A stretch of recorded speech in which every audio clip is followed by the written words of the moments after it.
Salut, aujourd'hui on revient vers vous pour se poser une question. Comment fait-on pour rejoindre une entreprise familiale qui pratique un capitalisme familial? Et cette question, on va la poser avec une sorte de miraculé, quelqu'un qui devait hériter tout bonnement d'une marque, du titre, de la fortune. Eh ben non, sa famille a vendu et lui il a racheté derrière. On est avec Pierre-Emmanuel Tétinger. Bonjour Pierre-Emmanuel. Bonjour.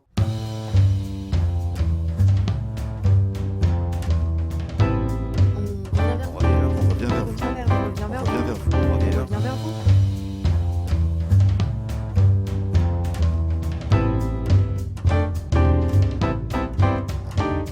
Est-ce que vous n'avez pas le sentiment de vous réapproprier toute la légende? C'est-à-dire qu'il y aura un avant et un après? C'est vrai, j'ai eu le sentiment de refonder en quelque sorte. Il y a beaucoup d'affaires de famille qui ont été bien sûr fondées, puis qui se sont vendues.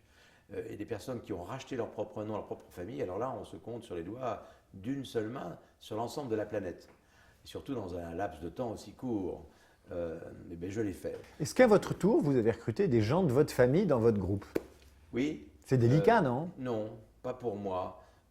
Quand j'ai repris Tétinger, c'est même pas été un recrutement d'ailleurs, je vais vous dire. Quand j'ai repris Tétinger, c'était une affaire tellement forte, tellement lourde, tellement incroyable même, que j'ai 3 enfants, deux sur 3 de mes enfants qui travaillaient ailleurs, qui étaient déjà dans d'autres métiers, qui avaient eux fait de très bonnes études, m'ont dit écoute papa, si tu es seul, si tu as besoin de nous, on te rejoint. Comment vous faites pour que les salariés disent « Ah ben voilà, c'est le fils du patron, c'est la fille du patron ». Comment vous faites pour éviter tout procès et conserver la fameuse exemplarité? Alors, j'ai pas eu de problème là-dessus. D'abord, j'avais vécu dans un groupe familial où j'avais vu comment il fallait faire ou comment il ne fallait pas faire.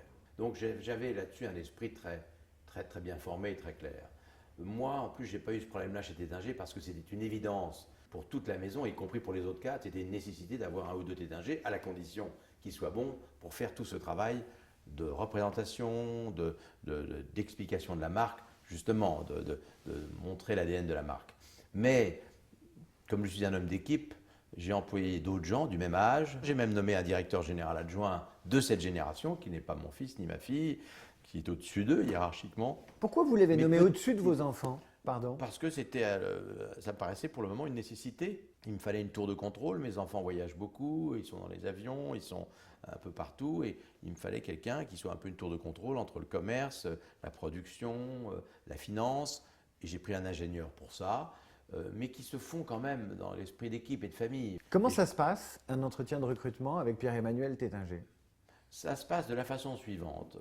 Il se trouve qu'à Reims, mes bureaux sont au-dessus de crayères gallo-romaines du IIIe siècle, où depuis 1000 ans, les moines bénédictins ont fait des vins tranquilles, puis ensuite du champagne.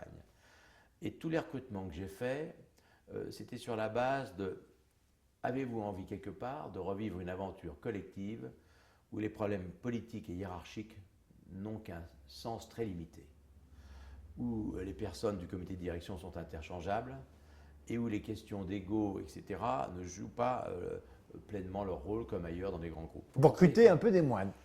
Oui, sauf qu'ils n'ont pas fait le vœu de chasteté ni comment dire, d'abstinence. Mais sinon, oui, je recrute des gens, hommes et femmes, qui ont un peu cet état d'esprit-là, absolument. À quoi on reconnaît un moine soldat?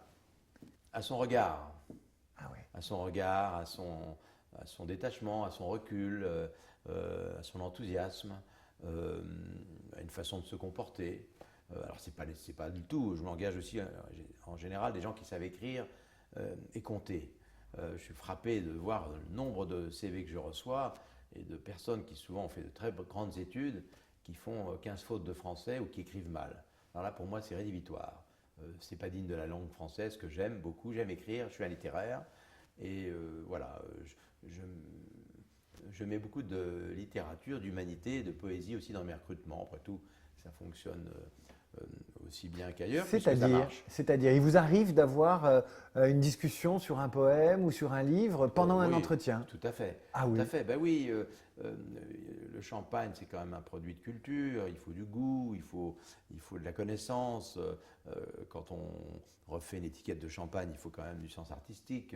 Quelqu'un qui n'a jamais vu un musée, regarder un tableau, écouter une musique, il est sûrement très bon pour d'autres choses, mais c'est quand même une affaire de goût, le champagne. Quel est le détail qui tue avec vous, mais de façon interpersonnelle? Le truc, c'est pas possible, c'est totalement rédhibitoire. L'ambition démesurée, oui, ça ne m'intéresse pas. Le type qui arrive, qui dans les dents règne le parquet, dont je vois qu'il est prêt à dégainer, à tuer à la première seconde. Non, parce que ça n'a rien à voir avec les valeurs du champagne. Donc je trouve ça grotesque et triste. Un conseil ou 3 conseils que vous pourriez donner aux gens qui postulent dans des boîtes justement familiales? Alors c'est très simple. D'abord, quand on rentre dans une affaire familiale, il faut se dire qu'on va aimer cette famille, qu'elle aura des défauts, qu'il y aura des choses qui n'iront pas et tout, mais il faut aimer cette famille. Et il faut avoir le goût de servir. C'est un mot que j'aime bien. Moi, j'ai un collaborateur qui a été directeur général de l'affaire. C'est avec lui que j'ai racheté l'entreprise. J'ai été beaucoup plus à son service que lui au mien. Et je le respectais d'autant plus qu'il était vraiment au service d'un idéal, d'une famille. Ça lui plaisait. C'était un projet de vie qui le plaisait et qui lui a toujours plu. Et j'ai beaucoup de respect pour ça. Quel est le défaut que vous n'avez pas? Le défaut que je n'ai pas, je ne suis pas un fou furieux de l'argent. Je n'ai pas ce défaut-là. Est-ce qu'il y a une qualité professionnelle que vous aimeriez acquérir? Ah oui. Une qualité dont vous vous êtes dit, dans un contexte professionnel, là-dessus, je suis pas très bon. J'aurais adoré, c'est pour ça que je le fais faire très bien par d'autres, j'aurais adoré être un financier hors pair, comprendre les chiffres au millième de seconde. J'en vois de temps en temps passer devant mes yeux. Je suis toujours assez impressionné de la façon dont ils comptent, dont ils réagissent. Alors si souvent il leur manque un peu, il peut leur manquer, pas toujours un peu d'humanité, mais c'est vrai que je suis fasciné par les gens qui comptent à toute vitesse, comme un pianiste qui joue comme un virtuose. J'ai 8 ans et je vous demande, c'est quoi ton métier, Pierre-Emmanuel? Qu'est-ce que tu sais faire? Animer une équipe, c'est ça que je sais faire. Produire et vendre du champagne, ça c'est le motif de l'entreprise. Mais il y a des gens qui le produisent mieux que moi dans l'entreprise et des gens qui le vendent mieux que moi. Mais moi, je suis le chef d'équipe, l'animateur.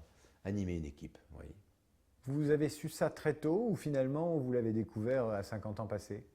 J'ai beaucoup appris des pères jésuites de Reims qui avaient créé un concept unique en France. Ils avaient créé le concept des équipes. Dans un collège, à partir de la seconde, on rentrait dans une équipe. Il y a un management jésuitique? Oui, sûrement. J'ai été influencé par les vrais jésuites éducateurs. Ces personnes-là m'ont marqué profondément dans leur attention à la jeunesse, dans leur souci des autres, dans leur absence d'ego, de hiérarchie. Être quelque chose un jour, rien le lendemain, au sommet, puis jeté au chien. Il ne faut pas le souhaiter, mais ça peut arriver. J'ai beaucoup de recul vis-à-vis de tout ça. Quand je vois tous ces gens qui se sont battus pour des honneurs, du pouvoir, etc., je me dis souvent que c'est quand même, peut-être aussi, quelque part, il y a eu un défaut d'éducation, parce que tout ça est ridicule.